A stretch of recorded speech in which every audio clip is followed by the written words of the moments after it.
in his own. LESHAR's got a plethora of characters in his own right. We've seen the Terry, we've seen the Mai, we've seen the Ed, all at high level. So I'm interested to see what he brings out if XIAN does end up starting with the Kimberly. Yeah, and if it forces a counter pick to even go through it as the set progresses. And as you had mentioned it during the cold opener, right?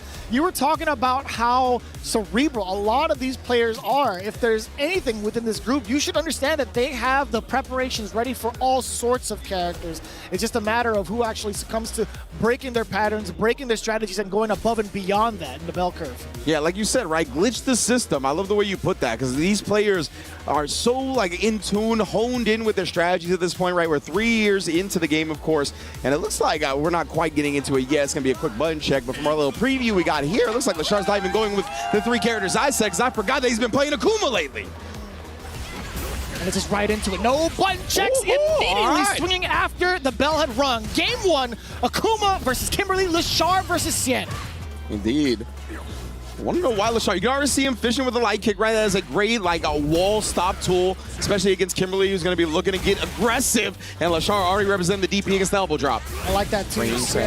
Just trying to catch what range LESHAR is willing to play at. But right now in the corner, you have no chance of even moving out. No confirm off of the counter hit, but it's totally fine. Dumping out the rest of the drive gauge. Double OD fireball into the DP. Even LESHAR was like, that was kind of nice. Yeah, indeed, right? Real quick start, and then he tried a shallow drive rush. Wasn't checked by XIAN, just hits him with a crouch medium kick after. Nice little Tatsu. Important tech. You see how far it pushed XIAN back to initiate and even let that little medium kick rock. Nice job. LESHAR early representing the reversals as well, and the parry. He's trying to be active defensively. XIAN's already got him burnt out for it. Neck hunter overhead, trying to keep him locked in his corner, and not being too linear about the DI, but does eventually sneak it in there. LESHAR not able to counter. I think he honestly would have. The life disparity wasn't too different. You're going to want to spin the super in that instance, in my opinion, but either way, XIAN makes him pay for it, and we're all tied up in the blink of an eye. That could have been a little bit of a different story. We've seen other players kind of utilize their level 1 to get out of DI situations. Angry Bird had actually done that to get his big W, or at least in the first part of the bracket, but right now, LESHAR totally holding on to that DP, holding on to the level 3, I should say, letting the DPs rip rather early. A conversion from full screen, not quite big enough, but it's still XIAN in the corner, and that's the objective he needed. And good stuff from LESHAR being able to like immediately still throw there, because XIAN did wake up with a button, and another one as he catches him blocking this time, tries to fake him out a little bit with the drive rush, dodges the DP, but it was a light DP, right? Recovered so quick, and now the parry from LESHAR, even with that skillet, he's got too much money in the bank for this to go unfought. Let's get it, LESHAR 1-0 to start the day. As dominant as that round was for game number 1, you're starting to see some of the change-ups in terms of getting out of the corner, in terms of getting that air approach in from the side of XIAN. Although it may not be offensive, it's just to kind of reposition himself. Can he continue to trick LESHAR with some of these small little gimmicks going on? And is it going to be even enough to get more than just that single round? Here we go, game 2, off to the races. XIAN getting the first opener, trying to go for that air, delayed Tatsu on the way down. Yeah, really in that last game, right, with that round that LESHAR lost was due to his burnout. He got burned out so early, used the drive gauge very quickly, and he's doing it here, right? So if XIAN can make something happen in this moment, ooh, he almost did, but held the parry, ended up absorbing something. If he got the throw punish counter, it would have been burnout. Oh, there it is. Yes, we do almost get the burnout. LESHAR forces it out of himself, getting the ODDP, forcing XIAN back just a little bit. And I like that a little bit.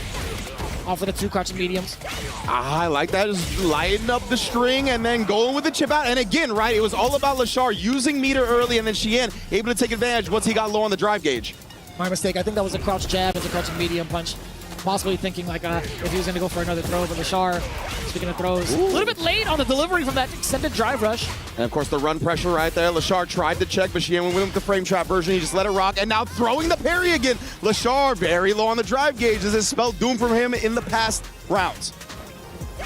Let's see if it does so again. Again, getting the counter hit conversion from further out. That elbow doing massive damage because it leads into this level 3, and the buff now applied for XIAN. Kimberly now normalizing her damage and speed above average, but it still runs into the ODDP. A lot of success coming from the wake-ups on LESHAR. Yeah.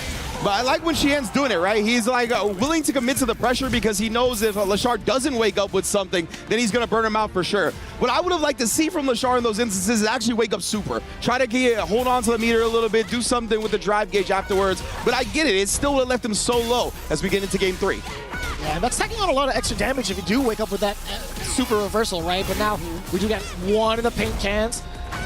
Over that punish counter, by the way. A lot of damage on board. As we all know, AKUMA can't take too many of these sequences. We get the forward throw, can do it again. It's available to him, and now possibly a throw will kill. And you know what? LESHAR thought the exact same thing. XIAN is starting to play him out. He's starting to get the download. The perfect. And yeah, you remember XIAN, the first run pressure was the frame trap, right? So it kind of created some hesitation on LESHAR, let him sneak in the throw off the medium kick run. But now LESHAR's not trying to give XIAN any space to work with, right? We already got the corner. Good tech throw, though, and XIAN is battling back. It's so important that it's delayed as much as possible. Damn, son, what a sweep.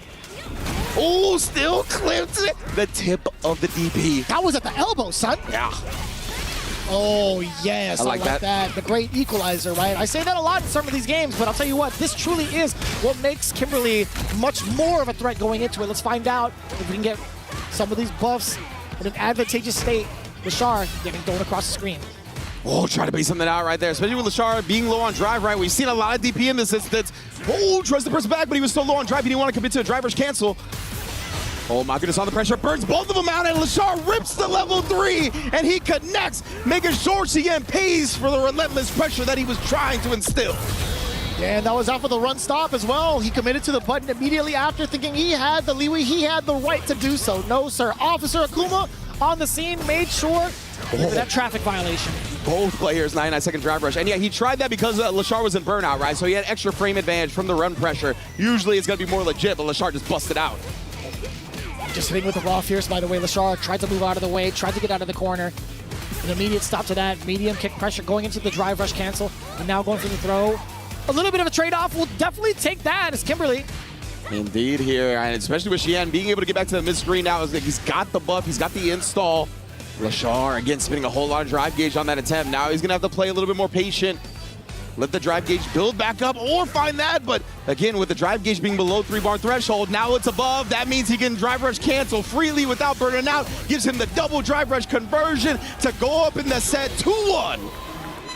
And it is truly round for round, pound for pound for these two players. As it goes on, you're starting to see LESHAR just be like so hungry to get these conversions and dip out and dish out, I should say, so much of that drive gauge. I wonder if he could force. I wonder if XIAN could force the burnouts even further. I like this from XIAN, right? Yeah, he's already putting pressure on early. You got to keep LESHAR below that 3-bar threshold, because at least that means he can't drive rush cancel for free without burning out. We saw him buy time for it in the last round. That's exactly what he's going to be looking for when he gets low. Like that, he ends up taking the throw. That's actually like the healthiest drive gauge decision, but he's eating a lot of damage. Oh man, now he tried to parry. Let's see if it was worth it, right? All those decisions made on defense so far. The chop just coming in very delayed. Very scary, man, when it starts. And LESHAR willing to spin the drive rush cancel just to force the offense at this point, but it burned him out, putting XIAN in prime position yet again. The chip damage coming in hot. Oh no, with punish that time, and he jumped the EX Neck Hunter. Oh boy. Perfect parry on the way down against the Demon. Firing right back, but on defense this time is XIAN absolutely ready for it. Very hard to tell considering all the options AKUMA does have after the Demon flip. Drive rush on the jabs. Now we get the forward throw. Nothing too big on these conversions just yet, but the corner is pivotal. We've seen how much damage and how much control he has over XIAN, and that's why XIAN now busting out with a conversion of his own and into the level 3 already. Yeah, being down around, right, or excuse me, being up around, he's going to use it immediately. Try to get this level 3 as much damage, give himself a nice little lead to work with here in this potential closeout round. Once again, throws the parry on the run pressure. LESHAR does parry the light string, though. I always like parrying in that instance. Oh, tried to bait it out big right there with the backdash. Didn't give him anything. Charge fireball to set up the pressure to get close. LESHAR is above 3 bars again. Oh. Not going to be fearing the drive rush just yet, right? LESHAR, he's looking for a single confirm. Not going to happen. That was bad for off of the slide, and it was still a counter hit. Yeah, he tried to press after getting counter hit by the slide. XIAN beat him to the punch, but he couldn't finish it off. LESHAR burns himself out with that pressure attempt. Oh, the chip. It's possible. Recovered in time and then got the landing frame punish. We are all tied up to begin EWC Day 2. And that was just fortuitous for XIAN, right? He was already committed to the elbow. LESHAR had actually taken the jump option to get himself out of the corner. It's just a matter of the fact that Kim able to recover before AKUMA does on landing. Yeah, it's one of those moments, right, where you jump while your opponent's doing a forward advancing move and your jump just completely whiffs because of it. Definitely bad luck for LESHAR in that instance. Now we get to see the onslaught in the corner. LESHAR exactly where he wants to keep XIAN so much success out of that. I like that counter to the drive rush now. going in for the slide this time, but no. Finally called out. Good little run pressure stoppage, and now the parry gets thrown as well. LESHAR going back in. That was bad for, excuse me. Luckily enough, no big conversions, obviously. No big conversion off the forward fierce either. XIAN's gonna get an opportunity to put LESHAR in the corner. Not a lot of drive gauge to work with, but nonetheless finds the counter and slide again. Wow, pressed on the plus frames of the roundhouse. I'm loving the spots that XIAN's been playing at thus far. Up until that point, a little bit too far out from the standing medium kick. I hear all of the KIMBERLY mains groaning at the same time. I totally understand it. I thought he was within range as well. Like to grow wild. LESHAR trying to dance on him a little bit here. The forward into the back dash, trying to base something out. Again, the drive rush slide this time, connecting from long distance. Nobody's found a significant hit just yet. They'll try to counter a check attempt. Oh. The anti-airs all have been clean, all within range from LESHAR. And remember, LESHAR pressed on that button last time, right? So XIAN took that spacing into account, punished him for that challenge attempt. Beautiful adjustment. Now look again. Oh! Now baiting the OD reversal. It was about time he got one of those. The burnout is there. And remember, he's been spinning that meter. He's like, you're not going to burn me out. I'm going to burn myself out on my own accord. XIAN baited it out this time and ties it up. We are in a final round. This is one hell of a set. Even XIAN shaking his head. He's like, I can't believe you did that. Yeah, bro. Definitely making some big adjustments to what LESHAR has been showing him throughout the set. Oh, that's gets it just in time, indeed. Punish counter. Let's keep it going. Oh! Worked out. Was that the Fidel attack? Maybe. The dirtiest DI. Okay. LESHAR trying to kind of collect himself, right? Let's slow down the pace a bit. Let's get the level 3 out here. Now he's got a significant drive gauge lead. What's XIAN gonna do? Takes the hit, ends up maybe just trying to walk away. That's totally fine. Avoiding the fireball as well, and the driver shot, he was too far away. Oh my God! XIAN using the last bit of his drive meter to set up an overhead. He wanted to establish that he knew if it connected, he was gonna go into the level 3. Builds half his drive gauge back in the meantime, and the throw will go in. XIAN takes down LESHAR to open up EWC. Back-to-back years on the big stage. You know how much it means to XIAN. He understands. This man, LESHAR, has been his demon for so long. And what a way to overcome the past and create a brand new future for yourself. It's a brand new day for XIAN. Love seeing it, man. You can see the fist pump conquering